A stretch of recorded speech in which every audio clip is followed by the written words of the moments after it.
హైదరాబాద్ కూకట్పల్లి బాలిక హత్య కేసులో కీలక అంశాలు వెలుగులోకొచ్చాయి. దొంగతనం ఎలా చేయాలో ముందే ఒక పేపర్ పై ప్లాన్ రాసుకున్నాడు నిందితుడు. మిషన్ డాన్ పేరుతో ఒక లెటర్ పై ప్లాన్ రాసుకున్న బాలుడు ఘటన మొత్తాన్ని ప్రమాదకరంగా చిత్రీకరించేలా ప్లాన్ చేశాడు. ఎలా చంపాలి, ఎలా తప్పించుకోవాలి ముందే రాసుకున్నాడు. చోరీ ప్లాన్ మొత్తం అయ్యాక గ్యాస్ లీక్ చేసి ఇంటికి లాక్ చేసి వచ్చేలా ప్లాన్ రాసుకున్నాడు. సహస్ర హత్య కేసులో బాలుడిని కూకట్పల్లి పోలీసులు అరెస్ట్ చేశారు. సహస్ర ఇంటి పక్కన బిల్డింగ్ లో నివాసం ఉంటున్న బాలుడు 10వ తరగతి చదువుతున్నాడు. అయితే దొంగతనం కోసం సహస్ర ఇంట్లోకి చొరబడ్డాడు ఆ బాలుడు.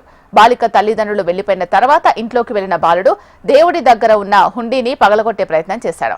అదే సమయంలో సహస్ర బాలుడిని చూడడంతో ఎక్కడ దొంగతనం విషయాన్ని తన తల్లిదండ్రులకు చెబుతుందో అని భయపడ్డ బాలుడు తన వెంట తెచ్చుకున్న కత్తితో సహస్ర గొంతులో పొడిచాడు.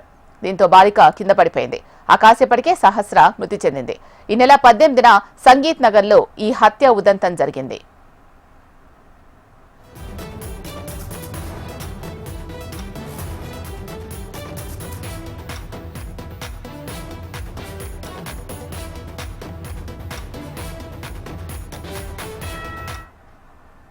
హైదరాబాద్ కూకట్పల్లి బాలిక హత్య కేసులో కీలక అంశాలు వెలుగులోకొచ్చాయి. దీనికి సంబంధించి పూర్తి సమాచారం అందించడానికి మా Hyderabad bureau chief Ramana live లో సిద్ధంగా ఉన్నారు. రమణ, పెరుగుతున్న నేరాలను చూసి ఆందోళన చెందాలో లేక ఈ మైనర్కి సంబంధించిన వాళ్ళు నేరగాలుగా మారుతుండడం, నేరాలు చేస్తుండడం పట్ల ఆందోళన పడాలో అర్థం కావట్లేదు. కానీ చాలా దారుణమైన విషయం చెప్పాలి. ఎందుకంటే ఈ మొత్తం కూకట్పల్లి హత్య కేసు ఎంత సంచలనంగా మారిందో మనం చూసాం. ఎవరు చేశారా అనేటువంటి కోణంలో పోలీసులు కూడా 5 రోజులుగా చాలా కుస్తీ పడ్డారు, చాలా దర్యాప్తు చేశారు. అన్ని కోణాల్లో కూడా తమ దర్యాప్తును కొనసాగించారు. లాస్ట్కు విషయం బయటకు తెలిసిన తర్వాత అంతా షాక్కు గురయ్యారు. ఎందుకంటే చంపింది ఎవరో కాదు, ముక్కుపచ్చడానికి 14 సంవత్సరాల బాలుడు ఈ దారుణాన్ని కొడిగట్టాడు. కేవలం 10వ తరగతి చదువుతున్న బాలుడే ఇంత దారుణాన్ని కొడిగట్టడం చూసి అంతా కూడా షాక్ అవుతున్నారు. మొత్తం ఇదంతా కూడా తను ఒక ప్లాన్డ్గా ఒక లెటర్ పైన రాసుకోవడం కూడా, ఎందుకంటే దానిపై ఆపరేషన్ డాన్ అంటూ కూడా రాసుకుని ఎట్లా ఈ మొత్తం తనకు అనుకున్నటువంటి వ్యవహారం అంటే ఈ సీన్ ఎలా నడిపించాలి, ఎలా దొంగతనం చేయాలనేది కూడా రాసుకోవడం ప్రస్తుతం చాలా సంచలనంగా మారింది చెప్పాలి. ఆ లెటర్లో తను ఎట్లా లోపలికి ఎంటర్ కావాలని నుంచి మొదలు పెడితే బయటకు వచ్చే వరకు కూడా చాలా వరకు రాసుకున్నాడు.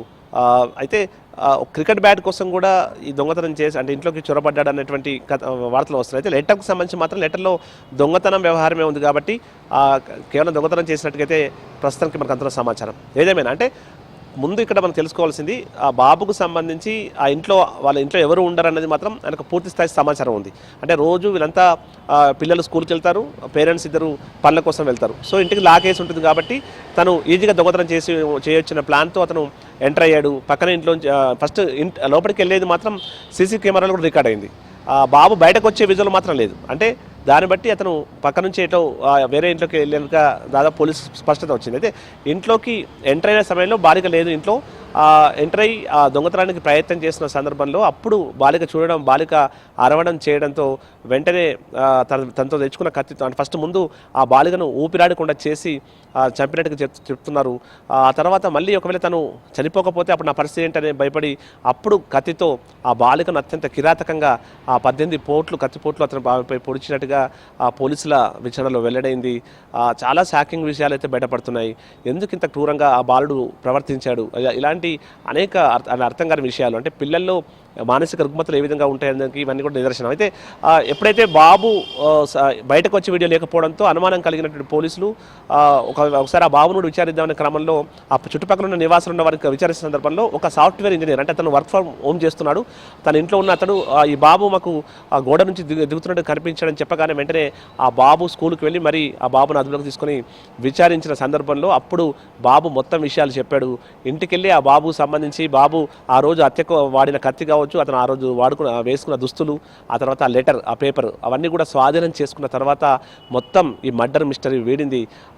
మొత్తంగా అంటే దొంగతనం కోసమే వెళ్ళాడు, కానీ ఆ సమయంలో పాప రావడంతో ఆ పాప ఎక్కడ విషయం బయట పెడుతున్న భయానికి తనతో తెచ్చుకున్న కత్తితో ఈ దారుణాన్ని కొడిగట్టాడు. అంటే మొత్తంగా బాలుల్లో చిన్న చిన్న పిల్లల్లో కూడా నేర ప్రవృత్తి ఏ విధంగా పెరుగుతుందనడానికి ఈ ఘటన నిదర్శనంగా చెప్పాల్సి ఉంటుంది. వీటిని ఎక్కువ హైలైట్ చేయాల్సింది కాదు, కానీ ఖచ్చితంగా పిల్లల్లో మానసిక రుగ్మతలకైతే ఇప్పుడున్న మనకున్న ఇప్పుడు అందుబాటులో సోషల్ మీడియా కావచ్చు, ప్రస్తుతం వెబ్ సిరీస్ సంబంధించిన కంటెంట్కి సంబంధించి కూడా చాలా విమర్శలు ఎన్నో రోజులు వ్యక్తమవుతున్నాయి. ఇవన్నీ కూడా అంటే క్రైమ్కి సంబంధించిన సినిమాలు ఎక్కువ మనకు ఇప్పుడు ఈ మధ్యకాలంలో వస్తున్న వెబ్ సిరీస్లో చాలా పెద్ద మొత్తంలో కనిపిస్తున్నాయి. వాటిని ఫాలో అవుతూ దొంగతనాలు పాటుపడుతున్నవారు ఉన్నారు, హత్యలు చేస్తున్నవారు ఉన్నారు. ఇట్లా ఈ చంటి అంటే చిన్న పాపపై దాని ప్రభావం ఎక్కువగా ఉన్నట్టు తెలుస్తుంది. ఆ విషయం తెలుసుకున్నాక ఆ బాబు తల్లిదండ్రులు కూడా ప్రస్తుతం పూర్తిగా షాక్లో ఉండిపోయారు. అసలు తమ బాబైనా ఇంత దారుణాన్ని కొడగట్టింది అనేటువంటి వారు షాక్లో ఉన్నారు. ఇంట్లో అన్ని రోజులుగా కత్తి అవన్నీ కూడా దాచిపెట్టినా కూడా వారు గుర్తించలేకపోయారు.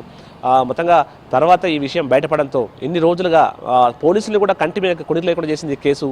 చాలా ఒత్తిడి కూడా పెరిగిపోయింది. రాజకీయంగా ఫోర్స్ అంటే రోజుకి క్రైమ్ రేట్ పెరుగుతున్నటువంటి ప్రతిపక్ష విమర్శల నేపథ్యంలో అటు ప్రభుత్వం నుంచి అధికారులకు ఒత్తిడి, ఇట్లా అనేక ప్రెషర్స్ మధ్య పోలీసులు అయితే చాలా తీవ్రంగా శ్రమించి ఈ కేసును అయితే ఛేదించగలరని చెప్పాలి. అన్ని ఆధారాలు కూడా సేకరించి మొత్తంగా బాబు ఈ మర్డర్ చేసినట్టుగా గుర్తించారు.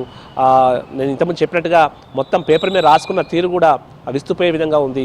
ఆపరేషన్ డాన్ అంటూ కూడా తనకు తాను డాన్ అంటే ఒక విలనిజం చేయడం కూడా గొప్ప అనేటువంటి భావన పిల్లల్లో వస్తుందన్న కారణం ఆ సినిమాల్లో ఒక విలన్ని కూడా హీరోగా చూపెట్టేటువంటి ఏవైతే ప్రయత్నాలు జరుగుతున్నాయో అవన్నీ కూడా పిల్లల మానసిక పరిస్థితులపై ఖచ్చితంగా ప్రభావం చూపుతున్నాయని ఇలాంటి ఘటన నిదర్శనం చెప్పాలి.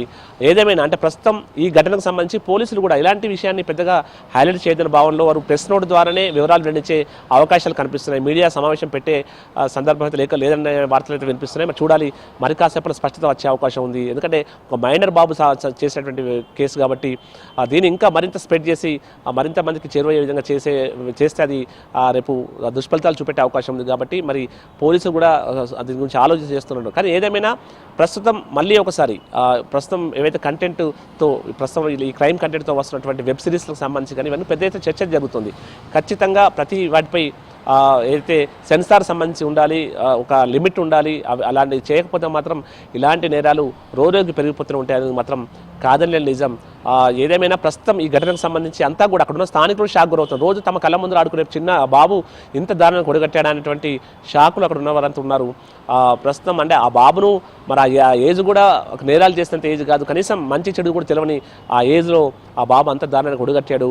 అయితే ఇంకొక దారుణమైన విషయం ఏంటంటే ఆ రోజు ఎప్పుడైతే పోలీసులు దర్యాప్తు చేస్తూ ఉన్నారో దర్యాప్తు చేస్తున్నప్పుడు పక్కనున్న బాబు తనకు కూడా ఈ పాప కేకలు పెట్టింది, డాడీ డాడీ అని అరిచిందంటూ కూడా తను పోలీసులకు తన విచారణ సందర్భంగా చెప్పినట్టుగా కూడా పోలీసులు చెప్తున్నారు. అప్పుడు కొంత ముందు ఆయనకు పోలీసులకు కూడా డౌట్ వచ్చింది. అయితే అదే సమయంలో సీసీ ఫుటేజ్లో కూడా ఆ బాబే లోపలికి వెళ్తున్నటువంటి విజువల్ కనిపించింది. ఇక బయటకు వచ్చే విజువల్ లేకపోవడం కొంత వాళ్ళకి డౌట్ కారణమైంది. అయితే బాబు ఎప్పుడైతే మొత్తం మర్డర్ చేశాడో దానికి గడియ పెట్టి పక్క బిల్డింగ్ గోడపై నుంచి వేరే బిల్డింగ్లోకి వెళ్ళిపోయాడు. దాంతో అక్కడ ఉన్నటువంటి ఒక సాఫ్ట్వేర్ ఇంజనీర్ చూడడం ఇవన్నీ కూడా ఈ కేసు ఛేదించడానికి కారణమైంది. ఎప్పుడైతే ఆ క్లూ దొరికిందో వెంటనే పోలీసులు రంగప్రవేశం చేసి మొత్తంగా ఈ కేసుని ఛేదించారు. 5 రోజులుగా పోలీసుల కంటి మీద కొడుకు లేకుండా చేస్తూ సంబంధించిన మిస్టరీ వేయడంతో పోలీసులంతా ఊపిరి పీల్చుకున్నారు. కానీ ఇంత చిన్న అబ్బాయి ఇంత దారుణాన్ని కొడగట్టడం పట్ల మాత్రం తీవ్ర ఆందోళన. ఒక సమయంలో అంతా ఒక దోపిడి దొంగ చేశాడా, లేకుంటే ఎవరు చేశారు ఇంత దారుణంగా, ఎవరైనా కక్షతో ఉన్నట్టు వారు చేశారు. ఎందుకంటే ఆ తంపిన విధానం కూడా అత్యంత దారుణంగా ఉంది, పాశవికంగా ఉంది. కాబట్టి ఎవరో చాలా కరడుగట్ట నేరస్తులు చేసి ఉండొచ్చు అనేటువంటి అభిప్రాయాలు వ్యక్తమయ్యాయి. కానీ ఒక ముక్కుపచ్చని బాలుడు ఈ హత్య చేశాడంటే ఎవరు కూడా నమ్మలేని పరిస్థితి ఉంది. ఫుల్ షాక్ గురవుతున్న పరిస్థితి ఉంది. ఆ బాబు వెనుక ఎవరైనా ఉన్నారా అనేటువంటి కోణంలో కూడా కొంత ముందు పోలీసులు దర్యాప్తు చేశారు. కానీ అవన్నీ పరిశీలించిన తర్వాత ఒక్క బాబే ఈ హత్య చేసినట్టుగా అయితే నిర్ధారణకు వచ్చారు. ప్రస్తుతం ఇంకా దర్యాప్తు కొనసాగుతోంది. పూర్తి దర్యాప్తు తర్వాత దీనికి సంబంధించి మీడియా బ్రీఫ్గా లేదంటే మీడియా ప్రెస్ నోట్ వెల్లడించే అవకాశం అయితే కనిపిస్తుంది. శీలా. రైట్.